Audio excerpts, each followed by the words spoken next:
So allow me to explain to you the concept of awareness and mindfulness in the 21st century. As you might have noticed already, the 21st century keeps changing faster and faster, and some say that change is the only constant factor.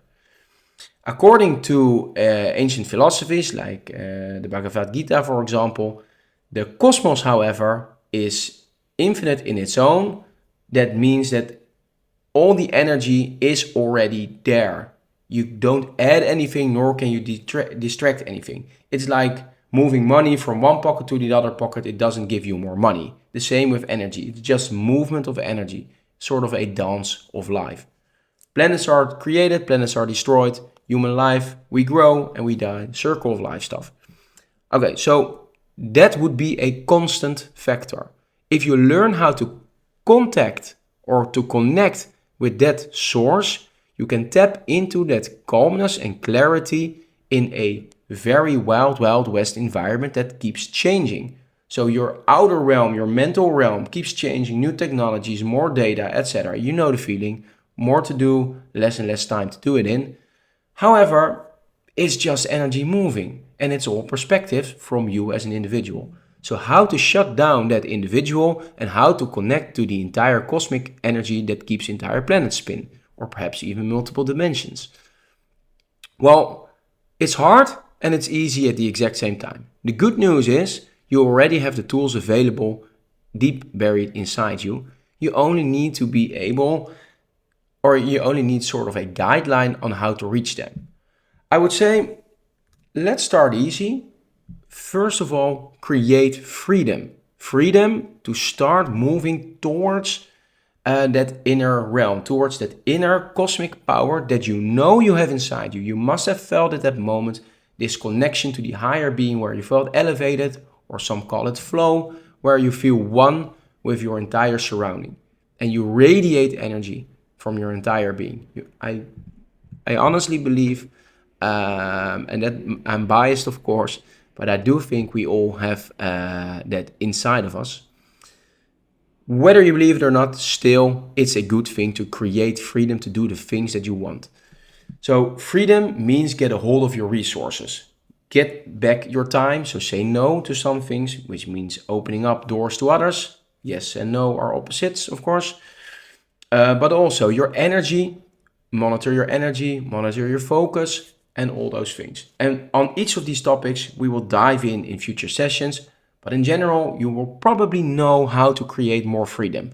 Get rid of some activities, some people, some desires, some wants, stripe them off, and start planning or structuring, so to say, more you time, where you activate our prefrontal cortex. So less is more. Less you, more cosmic flow. Disconnect from devices, walk into nature, all those things. Okay, that's like the general advice. If you want to become more present in now, I'd suggest to do the following. First of all, slow down your movements. That could be speech. You already hear my speech is going slower, but it could also literally be slowing down your movements. If you slow down your movements, either straighten your posture or lay down or whatever feels good, get comfortable. Get comfortable in the now. Then, thirdly, other than slow down or your posture, breathe. Monitor your breath. So is it high, up in your chest? Is it low, in your belly? And then you can choose whether to move it on the way of your liking. I personally like moving my breath a bit lower, and you hear my voice is already dropping as well. And some might feel like, hey, I'm more up and right. Fun fact, if you want to have more energy, then I suggest deep breaths in, short out. And if you want to relax, if you're in a very, very tough environment and you want to relax, then it's short in and deep out. Okay, so in through your nose, out through your mouth. And I will teach you all these breathing exercises, but realize you have two different major categories: to energize or to relax. Okay, so watch the type of breath that you were in and then feel your balance. What's needed in this particular moment? Do you need to get it up a notch or do you need to slow down? Okay? So this was the physical part. Slow movements, spine, either erect, horizontal, vertical. And then secondly, for the breath.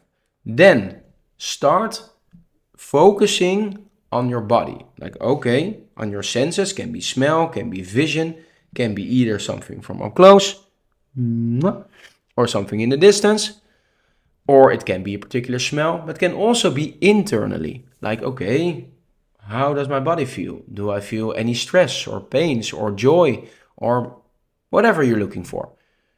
So that's the second part of this. Other than the physical, then go physical movements and the breath monitoring, go internally, and then internally could also be directed internally, like how does your body feel internally, but also senses. Then realize this is a mental activity. So you're using language in your mind, and as language starts, you now know that language comes from the head. The head can understand, or the mind can understand language. The heart feels. The heart does not know language like love, music, magic in a particular moment. Okay, then start as you lay down or when you sit relaxed, start to monitor, that's level 1, monitor your thoughts. If you monitor your thoughts, you will see them pass by. It can be, you can use a gazillion different flavors. It's like watching the thoughts as clouds on the sky, or as a river passing you by, or as a movie on a cinema screen, or one I personally like as automobiles on a highway, so to say. Then when you see these thoughts passing by, there will be thoughts that will grab your attention. Like, hey, and then you notice, like, hey, that I got caught in a particular scene in a movie or in a cloud or in a car, so to say. Then bring back your awareness to you as being Sauron's eye, for example, like hovering above the highway in a helicopter view. And then write down, for example, like, hey, why did that particular car caught my attention? That might be of interest for later. Because some cars you can easily ignore, but other cars, like the ones that are more filled with your fears, for example, like, oh, you still need to do this, or there's a deadline coming up, or those will grab your attention and will pull you away more easy. Do definitely not feel guilty when you fail in this embark to keep hovering above the helicopter. On average, you can like hover 1, 2, 3 seconds in the beginning. 3 seconds is a lot. Try to do 3 seconds without words in your mind. Also, write down your thoughts, and then you will see that gradually less and less cars will be available on the highway, or the movie starts slowing down and eventually stops. And then you enter level 2. Level 2 is where you shift from the concept of you being Sauron's eye, hovering between the highway or a helicopter, or you watching a movie. These are also mental constructs. So you would also, to shut down the brain, so to say, you would need to dial down on these mental constructs. So by getting out of the cinema, so to say, see it for what it is. It's just a white screen. But also you and the white screen, or the helicopter and the cars, are mental constructs. So how to get rid of these mental constructs is by moving into your body and into your senses. So shift your focus towards your third eye, or whatever you prefer, but often people prefer the here, and the prefrontal cortex is located here in this region as well. And then start smelling and watching and all these things. And then you will see that if you do not start to throw words at it, so good, bad, bad smell, it stinks, or just accept as it is. And if you do this often enough, then the helicopter and the cinema will also start to disappear, and then you will open up to what actually is.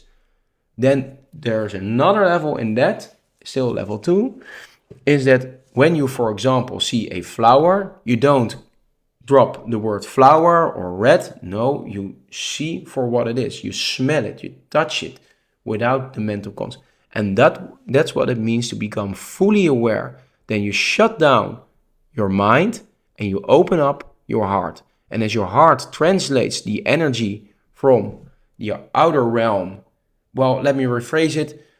The mind acts sort of as a filter, where the heart is more open to your surroundings. So if you shut down this part and open up this part, you are better connected to the world around you. What you will see is that not only less and less cars will appear on your mental highway, but we will also start to think in verbs, so states of beings, in actions. So I'm in a state of loving, I'm in a state of free, I am free, so to say, instead of nouns like house, car, money, all those elements. So you have several routes you can practice with this, and there are like a gazillion different methods, and we will dive into them eventually. I do recommend an application here. No any interest involved other than thinking it's a very cool app. That's the Waking Up app from Sam Harris. I do highly recommend to read also more elements from Sam Harris. But you can download the app, test it for free, and it will help you through guided meditations. And then you will gradually learn how to find your balance between mind and heart, so that eventually you can let your heart guide you, but you can bring your mind. And then this beautiful monkey, instead of being a terrible master, will become your best friend.